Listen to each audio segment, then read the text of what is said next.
Hello, my name is Diana and I'll be your student nurse today. So today we will be doing a cranial nerve assessment. This will include your sensory, your reflex, and testing out all your cranial nerves. You have 12 in total. So can I get your name? Danny. Danny. Okay, Danny, do you know what time and date it is? Tuesday the 24th, 6:40.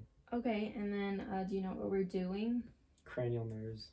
Okay, so we know that the patient is alert and aware and he's able to tell us what's going on. So we're gonna get started. So we're gonna test cranial nerve number 1. So olfactory. I'm gonna have you close your eyes and tell me what you smell.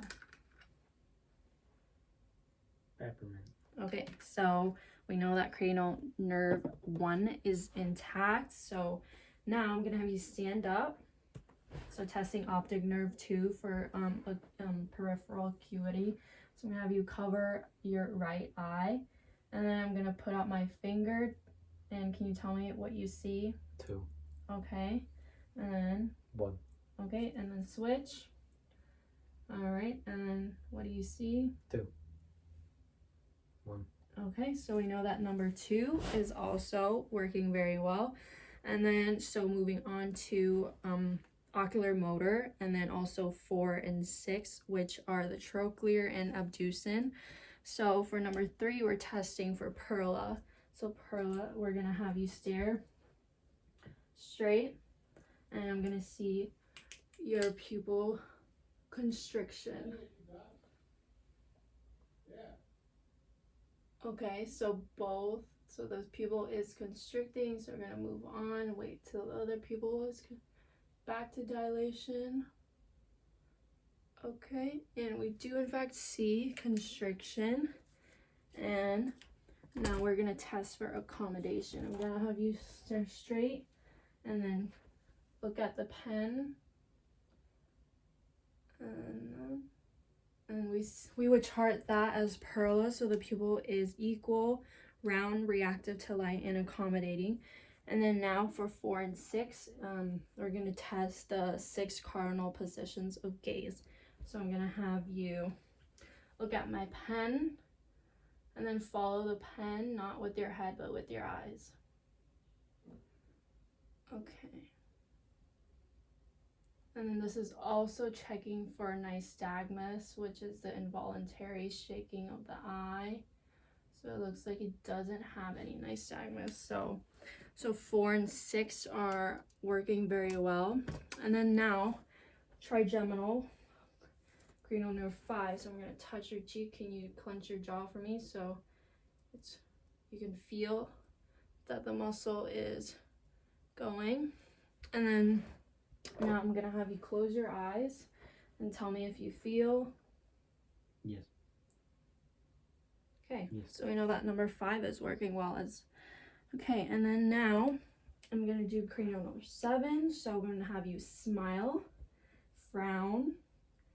Okay, and then also going to have you puff out your cheeks. Okay, so we know that his facial nerves are working very well. And then now we're going to do the acoustics, so the whisper test. Since we don't have a tuning fork, we are only going to do the whisper test. So I'm going to occlude one ear and then whisper on the opposite side. Pineapple. Chicken wing. Okay, so we know that he is able to hear well. And then now we're going to do 8 and 9. So I'm going to have him say ah, and then we're going to see if the uvula is having shaken. Okay, I'm gonna have you say ah.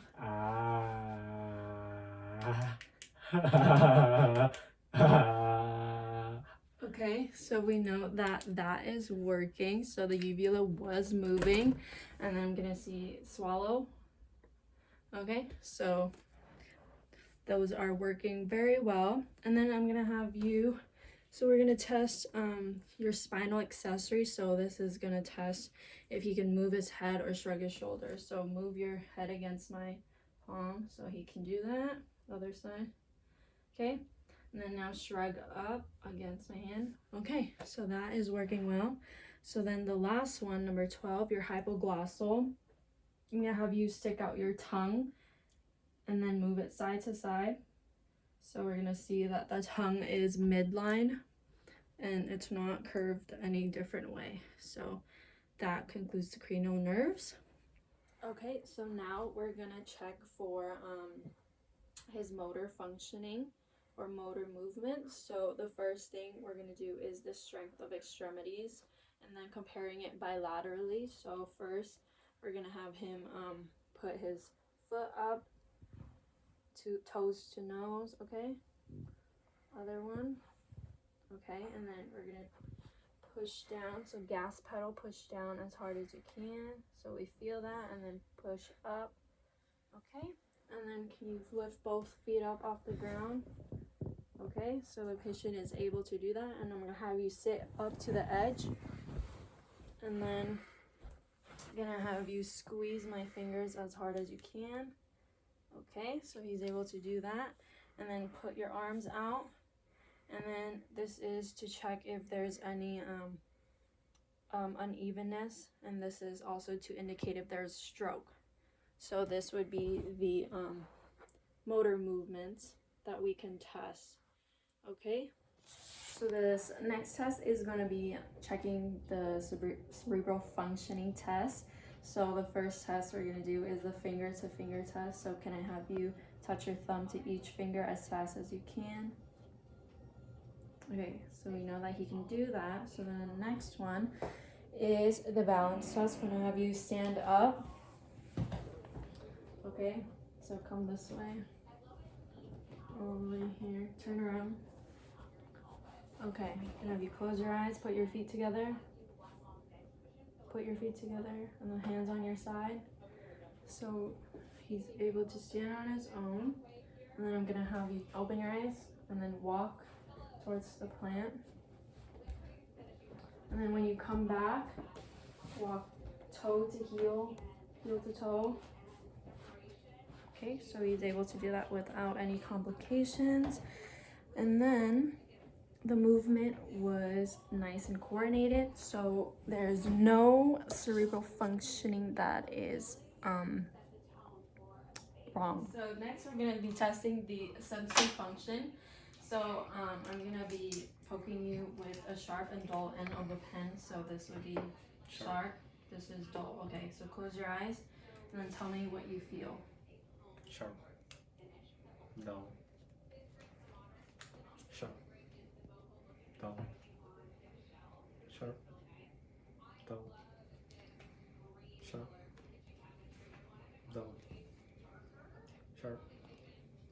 Dull. Okay, so that. Alright, so next is the light and touch. So this is what the con feels like. So tell me when you feel it, okay? Felt it. Yes. Yes.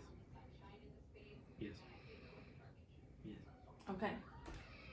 So next, since we don't have a tuning fork, we would not be able to do this, but it would go do the Rhine and Weber test for vibration. And then the next would be positioning. So close your eyes and tell me if I am bringing your hand towards your body. Yes. Okay. All right, and then next up would be object in hand. So close your eyes and tell me what is on your hand.